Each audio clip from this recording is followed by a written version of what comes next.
With that down, let's now move on to our final main topic today.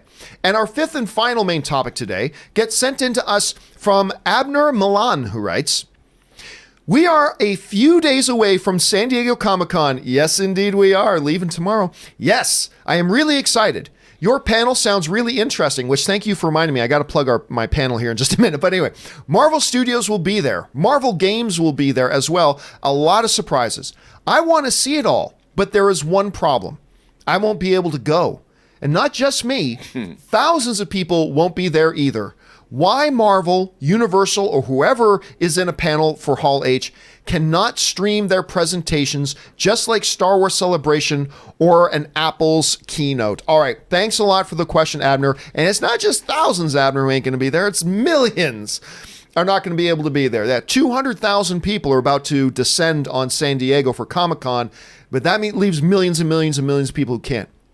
There has been an ongoing debate for years now about normally it's contained around a trailer drops at Comic-Con in Hall H, but they don't release it to the public. It's just there. And then this big debate.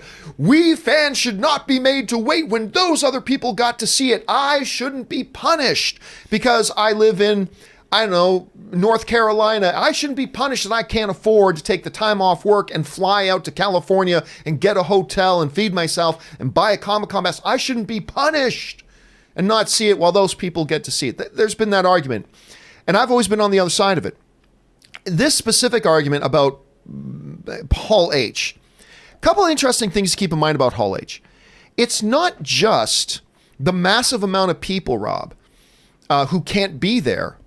The vast, vast majority of people who will be at Comic-Con will not be in Hall H. Hall H seats around 6,000 people. That means if this year, as in previous years, 200,000 people go to Comic-Con, that means only 5% of the people at Comic-Con can even get into Hall H. 5%.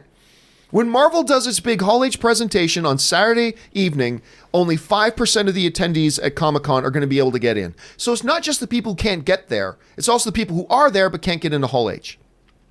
Should they do a live stream of this? You bring up the Star Wars thing. I think the Star Wars thing is a totally different situation. Star Wars thing is about really one movie. I mean, let's face it. It's about Star Wars Episode 9, The Rise of Skywalker. Yeah, they'll talk about Mandalorian. Yeah, they'll talk about bringing back Clone Wars. But really it's about one big marketing push run by Star Wars, for Star Wars, about Star Wars. And of course they're going to stream that. Of course they are. Comic-Con is a different thing, I would propose to you. It's not that. Marvel is just one part of Comic-Con and all that kind of stuff. Rob, I'm going to say something that a lot of people disagree with, and I'm never shy about saying things I think people will disagree with.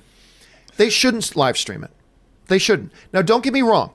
If San Diego Comic-Con and Marvel decided they wanted to live stream it, I wouldn't have any objections. I wouldn't object. That's fine. But San Diego Comic-Con, part of the reason 200,000 people go is they go so they can be a part of the experience. You know, if you're San Diego Comic-Con, what incentive is there for one of the big incentives is to come see all the panels.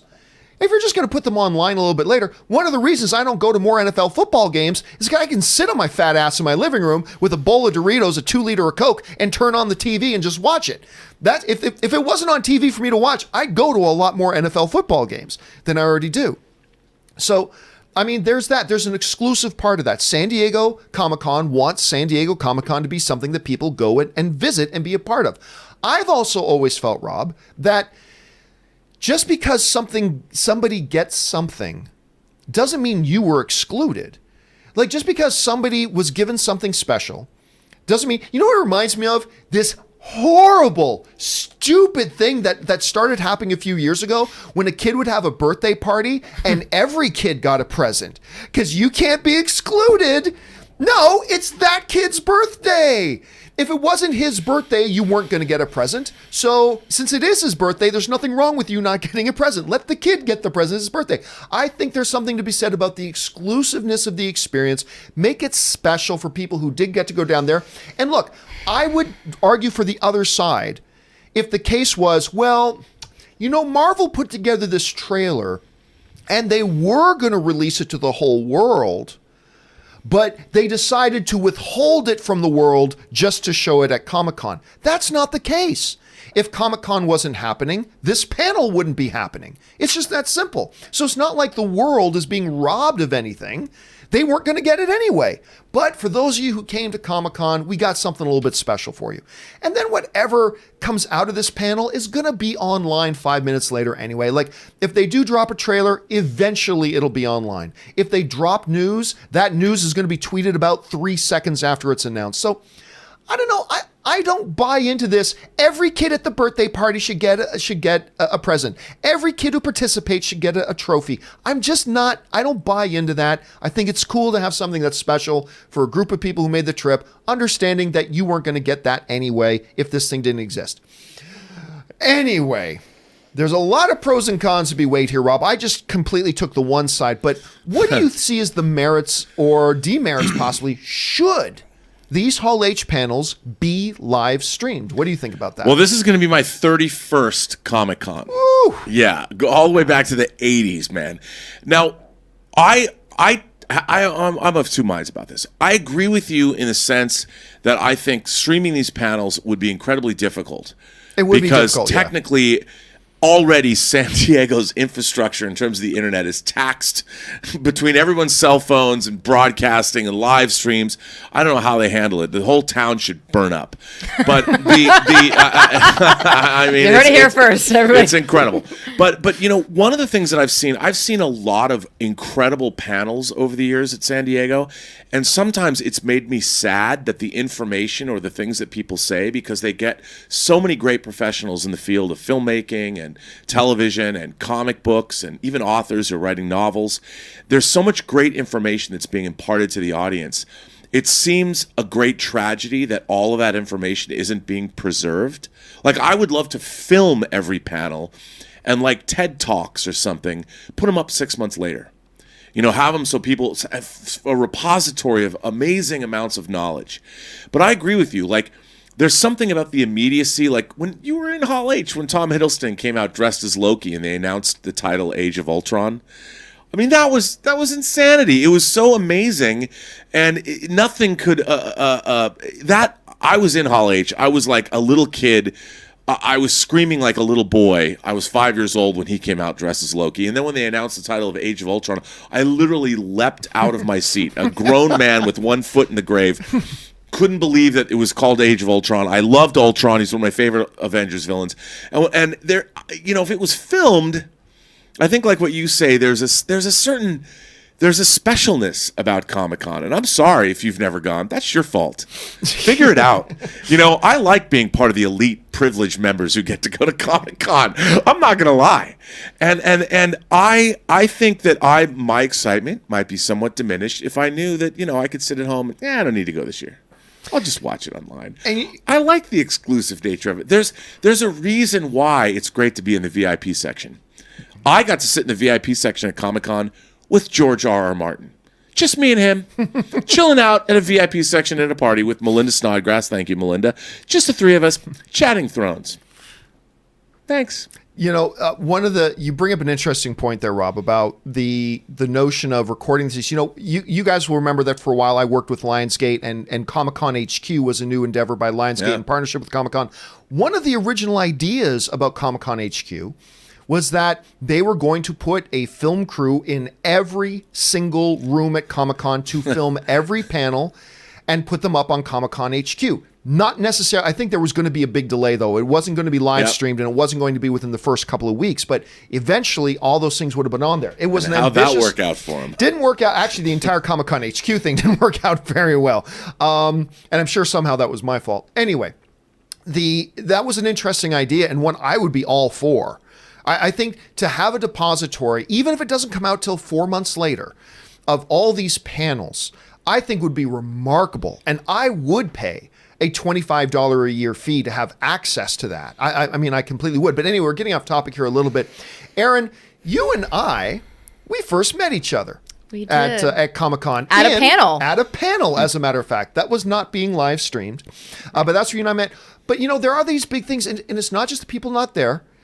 It is infamous now, Aaron, that when you go to Comic-Con, one of the things you're going to see with your eyeballs is these ridiculously long, curving, looping lines that people sit in for days. They've got a little bit of a better system now. They do. But that's one of the iconic things about that people standing in line overnight, whatever, just to get a seat for an hour and a half panel. Not a lot of people get in there. Do you think there's merit here in maybe considering, you know what, maybe not for all of Comic-Con, but for Hall H, live streaming that? Do you see there being merit to that? I have to say, I love both of you. I really do. But I am over here cringing at what I am listening to. It's not Where is your humanity? First of all, John, let's talk about these birthday parties. The reason why all the kids are getting birthday presents is not because they're so privileged. It's because the mom who's hosting the birthday party wants to be hostess of the year. I went to Leslie Ann Brandt's son Kingston's 2-year-old birthday party this weekend, and she said, hell no, I'm not giving all these kids presents. That's crazy. It's just a chance. It's just like in Bridesmaids when every woman who came got a puppy because the girl who was hosting it wanted to be like the host of the year. That was a great moment, by the way. It was a great moment. But don't get it twisted. It's because the moms are all competing with one another. It has nothing to do with these privileged kids. Because you know what? When I have a kid, they will be the only person that gets a present. And I won't expect my child to get a present when they go to a birthday party. That's number one. Number two, I'm glad that you brought up the TED Talks because I was going to bring them up if you didn't. The reason why TED Talk tickets are like $5,000 a piece, even though all the information is going to be online, is because there is some exclusivity to being there when it happens. However, the founders of TED said, this is really important information that's being disseminated, and we don't want anyone, whether they can't afford to take time off work or they're at home disabled and can't physically make the trip. You elitist people, you elitist able-bodied people. There are people that literally cannot leave their homes. And you know what? I think that they should be able to live the joy of Comic-Con as those privileged like us can. And you know what, John, you brought up the whole thing about the NFL. Well, you're right. Why would you go to that NFL game when you can just watch on TV? But you know what? A lot of people still go. You're not seeing any NFL stadiums that are like depleted. The NFL is not going bankrupt because no one's going to the games anymore because they can watch it on TV. I think that everything that you can experience physically at Comic-Con should be able to be streamed, whether it's in the moment or a week later or 4 months later. Everyone should have access to it. And I think that if anything, it's going to drive more interest. Because I'll tell you what, when I showed my husband Tony Robbins' documentary, I Am Not Your Guru, we basically lived the Unleash the Power Within workshop. But he said, oh my God, we got to go to this live. And I think that that's what's going to happen is Comic-Con's not going to lose money. They're going to get even more interest when people actually get to physically see the visceral reactions of the audience in Hall H and go, oh, that's what happens at Comic-Con? Oh, I want to go to that. So both of you are elitists. I can't believe I'm friends with you. I'm so disgusted and disturbed right now, and I can't disagree with you more. End of rant. And by the way, when you come to my kids' birthday parties, you will not be getting parting gifts. Okay, hang on a second. Let me just say defend yourself, please. Part of what I was saying, I'm closer to where you are, Rob. But John, I am disappointed. Part of what I was saying was pretty tongue in cheek. I mean, I was the one advocating for the TED Talks, like you said, to film all this information. First of all, that is an enormous undertaking. The idea that you could film all of the Comic-Con panels would require more cameras than they have probably in all of California because you'd need to do it with multiple cameras. You'd need to do it technically proficiently. So you'd have to have soundboards and mixing boards. Man hours. Lion King was CGI, and I believe that they were real lions. We work in Hollywood. We can do anything. But it would be cost prohibitive. But, that's what I'm saying. But for just Hall H. We can make it happen. But just for Hall H. I don't know if logistically you can make it happen for all the panels. I think that'd be really, really tough. I mean, and let's be honest, do we really need it for all the panels? Well, see, here's what I think like. Hall H and Masters of the Web. Oh, so who's then going to then? Are you going to be? Who's going to decide which panel is worthy of filming? Well, I mean, which one has the 200,000 people lined up to go see it? Yeah. I mean, see, I think I'm a little bit in the middle here. I like the idea of not streaming it live. I like the idea of having it be like an exclusive party. It's something special for those of you who came. This is just for you. But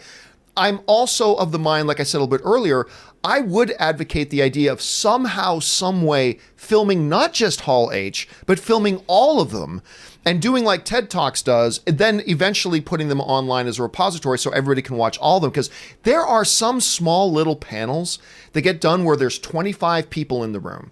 Just 25 people. But even if they could just set up like some kind of remote webcam in there just to record that and put that online. So I think it should be made there. I think there's a compromise here somewhere between live stream everything and do nothing at all. I think there's a compromise in there of record them, put them online later, have a certain window of exclusivity, like for these will go online in 3 months. But I mean, let's face it, everybody's going to find out everything that was in those panels because of social media. But yeah, well, for the smaller ones, why not do audio and then just stream them as a podcast? I mean, everybody's listening to podcasts anyway. For the ones where you have like the big stars and they're going to come out in costumes and whatever and surprise appearances, yeah, make those the videos that you do. Put your money into that, and then for all the smaller ones where you're really just there for the information that you're learning and not necessarily the visual, have it be a podcast. Well, listen, we got to move on here because we're running over time. Do we though? But let me ask you guys. How do you guys feel about this? Do you agree with Aaron that like this should just be live streamed for everybody all the time?